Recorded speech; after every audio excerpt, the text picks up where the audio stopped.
This is not a toy. This is not a go-kart. It is a tool to help you at work. You have no idea how much power is behind you when you're driving this.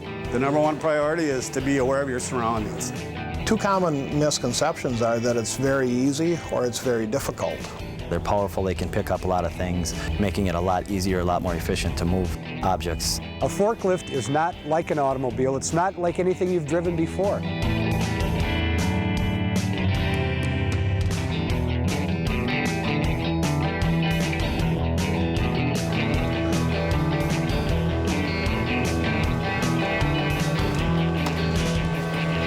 Do you ever stop to think about what an amazing machine a forklift is? Well, just imagine how much more work would be involved if we didn't have them. Forklifts, lift trucks, powered industrial trucks, whatever you choose to call them, they're among the most common types of equipment in industry and construction. These machines have become essential by making it easier to move heavier materials. They come in many classes and types, from electric to LP gas, to gasoline-powered, to diesel-powered. Each type is designed for a particular job and a particular operating environment. Each one is a powerful tool that allows one person to precisely lift and place large, heavy loads with very little physical effort. Never use a forklift unless you're trained and authorized by your employer to do so. If you have been trained and authorized, then be sure to follow the safety rules and procedures. We're going to review some basic rules that every forklift operator needs to know. Driving a forklift is different than driving a car. In a car or truck, the front wheels steer the vehicle. A forklift, of course, has the steering wheels in the rear. The rear end of the forklift swings in a circle around the front wheels that support most of the load. Make sure there's room for the rear end to swing out when making turns. And when moving a load in reverse, don't forget to allow room for the load to swing too. Because they steer from the rear, forklifts can turn a much tighter circle than a car. Another difference is that most forklifts are a lot heavier than a car because they have counterweights mounted at the rear to balance the weight of the load. With all of that weight moving, you can't stop fast like a car. You can't steer fast like a car. When we have a load, we typically drive backwards, which means you're turning over your shoulder all the time while you're driving. The combination of rear steering and heavy weight makes it difficult to stop a forklift quickly or swerve and still maintain control. Even without a load, a forklift can tip over, so it's important not to drive fast or round corners too quickly. Another major difference between a forklift and a car is stability. Almost all counterbalanced powered industrial trucks have a 3-point suspension system. That is, the vehicle is supported at 3 points. This is true even if the vehicle has 4 wheels. The truck's steer axle is attached to the truck by a pivot pin at the axle center. When the points are connected with imaginary lines, this 3-point support forms a triangle called the stability triangle. A vertical line extending from the center of gravity of the vehicle load combination must stay inside the stability triangle to prevent the forklift from tipping. Once you understand the characteristics of the forklift, you're almost ready to go. But first, it's always a good idea to review the operator's manual. You should also read and understand the warning labels, capacity plate information, and other instructions on the forklift. In training, I stress what we call a 3-point mount. 2 hands firmly on the cage of the forklift, 1 foot on the floorboard, and swinging yourself onto the seat of the forklift. To get on and off a forklift, always face the unit and use 3 points of contact at all times. Never jump on or off. If the forklift has a seat belt or lap bar, you're required to use it. In case of a tip over, the seat belt will keep you inside the protective frame. The seat belt use is required by OSHA, and the primary purpose of the seat belt is to keep you from being tempted to jump free and clear when the units start to tip over. Never attempt to jump off the forklift. Never jump off. Never attempt to jump off. No, never jump out because you don't know where the tow motor is going to go. You don't know where what you're carrying is going to go. Never try to jump off during a tip over. You might be pinned under the forklift or the load. You never want to lean towards your fall. You should hold onto the steering wheel, make sure you're stable, and lean away from your falling direction.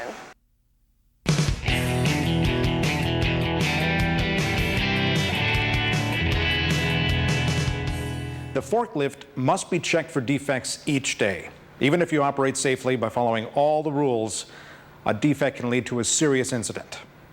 Always follow the inspection procedures listed in the manual for your particular machine. If there is no checklist in the manual, you can use one like this. In general, here's what you should inspect before operating your forklift. Well, during the pre-operations inspection, you should look at the tires, the quality of the tires, no cuts, no strips. You should look at the mast, you should look at the hydraulic lines, make sure there are no leaks. Look underneath the truck to make sure there are no leaks. Check your seat belt, check your horn. Start with a walk around. Check the condition of the tires. If they're pneumatic tires, check for correct air pressure. Also look for excessive wear. A tire with low pressure or a tire failure can cause a forklift to tip when a load is raised. Inspect hoses, belts, and cables for cracks or other signs of excessive wear. Look for deformities or cracks in the forks, backrest, mast, overhead guard, and check fluid levels. Look for signs of wear, loose connections, and leaks. Is there a lot of oil or other material that could catch fire? Can you read the load capacity plate? We'll talk more about load capacity later. To continue your inspection, climb into the vehicle using 3 points of contact. If there's a seat belt, is it working properly and is it accessible? Check any safety equipment to make sure it's working properly. Start the machine only from the operator's position. Never start it while standing alongside or from any other position. Check all gauges, warning lights, and battery or fuel levels. Get familiar with the controls. Do all controls such as lift, lower, and tilt work smoothly? And are they clearly labeled? Is the horn working? You'll need to sound the horn at intersections and wherever vision is obstructed. If you're going to work at night or in dark locations, make sure the lights work. Depress the brake pedal. Will the brakes stop the forklift smoothly and reliably? Sudden stops can cause tipping. Does the parking brake work? Check the steering. A lot of play or hard steering will reduce your control. After moving the forklift a few feet, check the floor to make sure nothing is leaking. Leaks could cause slipping hazards or indicate a hydraulic problem.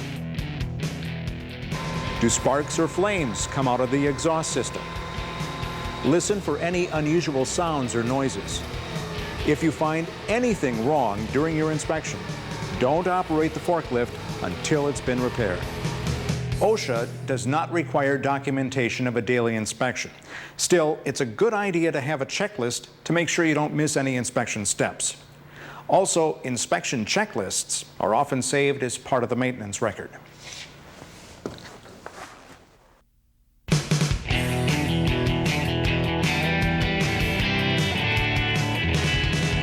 Let's talk about good, safe practices all forklift operators should follow when they travel from one location to another. The lower the load is to the ground, the more stable you are. Once, obviously, as you get higher, you're going to lose a little stability, especially when you're turning. So you want to make sure you want to keep your load nice and low. Always travel with the forks and the load at the lowest safe height. You may have to raise them slightly if you encounter bumps or seams in the floor. Indoor floors are usually smooth, so the forks should be only about 2 to 4 inches off the floor. Raising or lowering your load while you're moving causes you to have a non-constant center of gravity, and it's less predictable. And of course, you should never engage in stunt driving or horseplay. Never exceed the authorized plant speed limit, and go slow enough to be able to stop safely at any time. Loose objects, bumps, or depressions can cause you to lose control of steering, bring you to a sudden stop, and cause the load to tip. Avoid wet, oily, or icy surfaces. Clean them up as soon as possible. Keep all parts of your body inside the forklift frame. A hand or foot anywhere outside the protection cage can easily get pinched or crushed. Even without a load, your visibility is restricted. Always look in the direction of travel and keep a clear view of the travel path. Pedestrians always have the right of way. Keep an eye out for them. Watch those convex mirrors if you have them. Sound the horn at blind intersections and proceed slowly. Travel in reverse if the load blocks your view. Never give anyone a ride on your forklift unless the unit is designed for passengers. Keep a distance of at least 3 forklift lengths between you and any forklift traveling in front of or behind you. Don't pass a forklift that's traveling in the same direction if you're at a blind spot, intersection, or other dangerous location. It's just safest never to pass. Never drive a forklift up to anyone in front of a bench, wall, or other fixed object. If your forklift were to lurch forward, the person may get trapped and crushed against the object. You never want to come head on with the pedestrian, especially if there's something behind them like a bench or fixed object or something like that. Should your brakes go out or whatever, you're going to be pinning that person. The right way is to approach parallel to the person and the fixed object, not directly towards them. Don't allow anyone to walk or stand under the elevated forks, even if the forks are not carrying a load. Many loads are so tall that they obscure your line of sight. The preferred way is to split the load and carry it on 2 separate pallets. If you can't split a tall load that obscures your view, you must either drive in reverse, use a spotter, or both. Spotters must be able to respond to danger quickly and communicate with the driver. Make sure you and your spotter use the same hand signals. Be courteous to your coworkers and help protect their safety. Never park a forklift near walkways, stairways, or in front of a fire exit. When you park, make sure you lower the forks so they don't create a tripping hazard. If you leave a forklift unattended, lower the forks to the ground. Set the controls to neutral, set the parking brake, and turn off the power. It's also a good idea to take the key with you. And if the forklift is on an incline, chock the wheels. The thing that I have to repeat the most is to set the emergency brake and put the vehicle in neutral. If you leave a forklift but stay within 25 feet and in sight of the truck, you must lower the forks to the ground, set the controls to neutral, and set the brake. And by the way, even if you remain within 25 feet, to be extra safe, you should shut it off. It's not just a matter of turning the engine off, though. You should turn the gas off also. And if you're going to be taking a break in the break room, you should disconnect the electrical connection when you do that also.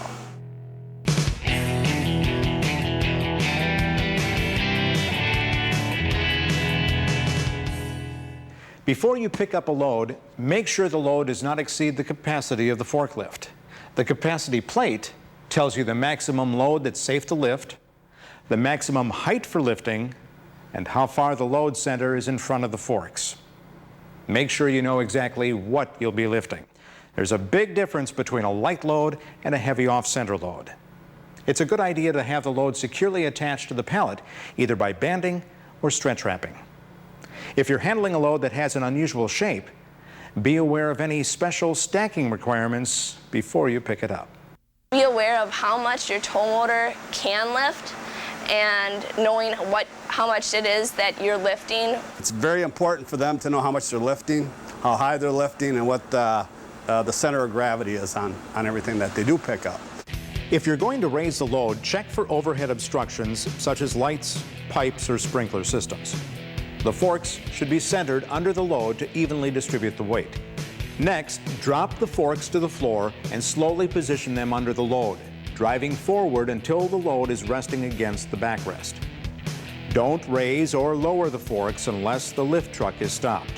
If you have to raise or lower the tow motor, the clamps, or the forks, make sure you do it when you're in a stop position, because that way you're always aware of what's going on and you're not worrying about, well, is there something behind me? How is my load doing when I'm raising it or dropping it? If the load is unstable, you may want to lift first and then carefully tilt it back so the load stays tight against the backrest.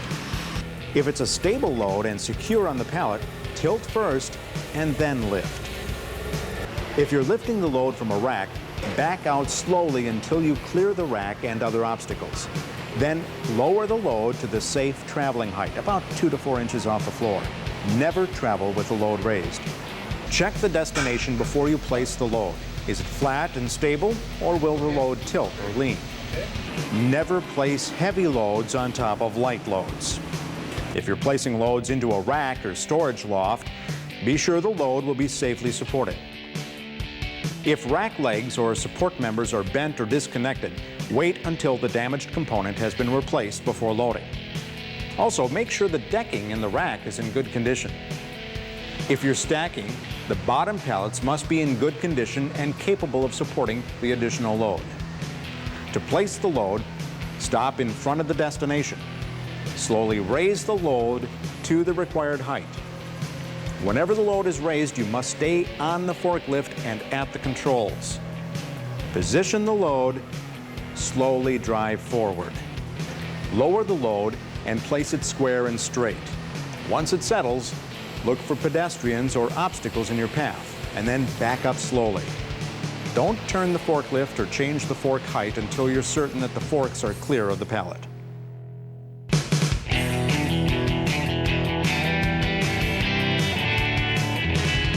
Forklifts are often driven into trucks, trailers, or railroad cars. To make sure there are no surprises, walk in and inspect the trailer or rail car. It should be well lit when you load or unload. Check the floor for trash, loose objects, and obstructions, holes or weak floors, poor lighting, and low overhead clearance. If it looks unsafe, don't drive in. When using a dock plate to bridge the gap between the dock and trailer, make sure it's designed for the combined weight of the load, the lifting device, and the person moving the load. Inspect the dock plate every day, checking for cracks, bends, and other signs of failure. If you position a portable dock plate, there must be at least 8 inches of overlap on each end. Make sure it's secure before driving or walking over it. Portable dock plates usually have a vertical divider to prevent slipping. Make sure the truck or trailer is properly secured and the engine is shut off before you load or unload. If you don't have a restraining system with indicator lights, post signs warning not to move the vehicle. Wheel chocks must be in place in front of the rear wheels. Another way to secure a trailer is to use a vehicle restraint system mounted to the dock that clamps onto the trailer's rear impact guard. This system will signal when the restraint is engaged or if there's a problem. At some loading docks, the pavement slopes downhill toward the loading dock. This is not a substitute for wheel chocks or other restraint systems. Keep in mind that the repeated up and down trailer movement caused by loading or unloading activity may loosen the wheel chocks, and the trailer may still slowly creep or walk away from the dock. If the dock has a mechanical restraining system, use it. Another kind of restraint latches onto the rear wheels of the truck or trailer. These are useful when the trailer does not have an impact guard or the guard is damaged. Sometimes a trailer is left at a loading dock without the tractor attached. Trailer creep is more of a problem on spotted trailers, so use of a restraining device is especially important here. If the tractor is not attached, don't rely on the trailer's landing gear alone. Use trailer jacks to prevent the trailer from upending or collapsing when a forklift drives to the front of the trailer. Don't operate forklifts inside vehicles for long periods without proper ventilation. Carbon monoxide or other hazardous emissions may build up. Ramps or inclines present special problems for forklifts. If you drive with a load on an incline greater than 5%, keep the load on the uphill side. Otherwise, there may be no weight on the wheels that steer, and you may lose control. It could also cause the load to fall off or cause the forklift to tip.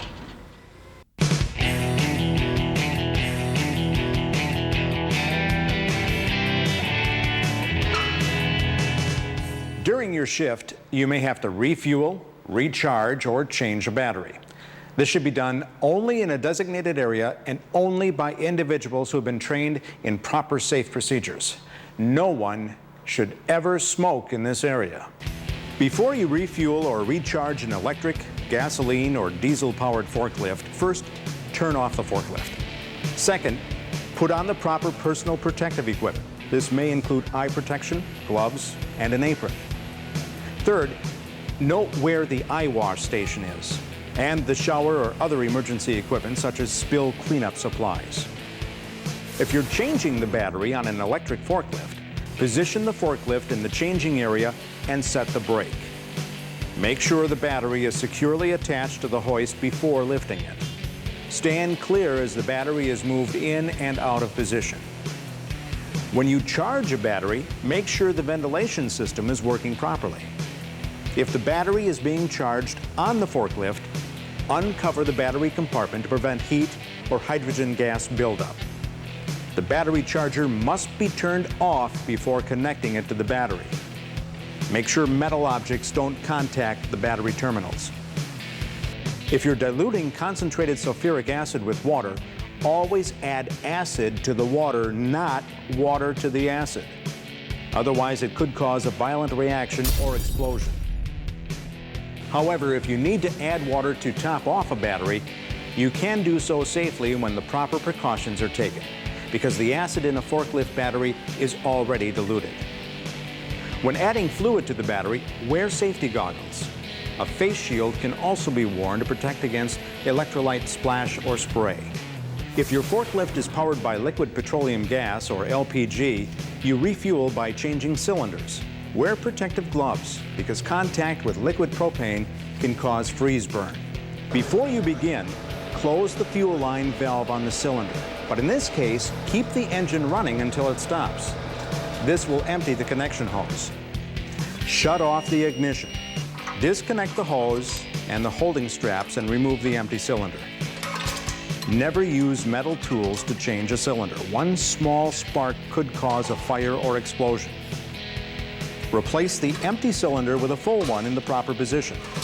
The locating pin should engage the hole in the cylinder handle so that the relief valve is straight up in the 12 o'clock position. Connect the holding straps. Tighten the connecting nut. Check the hose to make sure it's tight. Slowly open the valve on the cylinder part way and check for leaks. Smell, listen, and look. You can also use a solution of soap and water. Never use matches or a flame. If the valve leaks, tighten the nut and continue. If it still leaks, change the cylinder. And if it still leaks after that, have the hose changed or repaired. Once there are no leaks, slowly open the valve all the way. Secure the cylinder, start the engine, and resume operation. When fueling a gasoline or diesel forklift, make sure you have the proper fuel. Always turn the engine off and set the parking brake. Don't overfill the tank. Replace the fuel cap and clean up any spilled fuel before starting the engine. Anytime you're recharging or changing batteries, it's essential that you be absolutely certain of the safest way to do it. If you have any doubt or questions, ask your supervisor.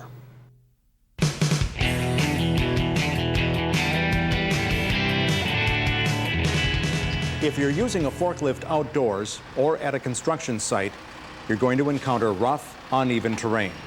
Pneumatic tires are used on these forklifts because they help smooth out the bumps and make the unit more stable. Walk-along units, such as motorized hand trucks or pallet trucks, should always be operated no faster than a normal walking pace. When you enter an elevator or other confined area, always put the load end forward. If you use a high lift unit, always wear proper fall protection equipment and use a safety platform. An overhead guard must be in place to protect you from falling objects or other overhead obstructions. Never travel with the operator or the load in a raised position. If you're using a two-person unit, you must maintain communication at all times between the operator and the person in the lift.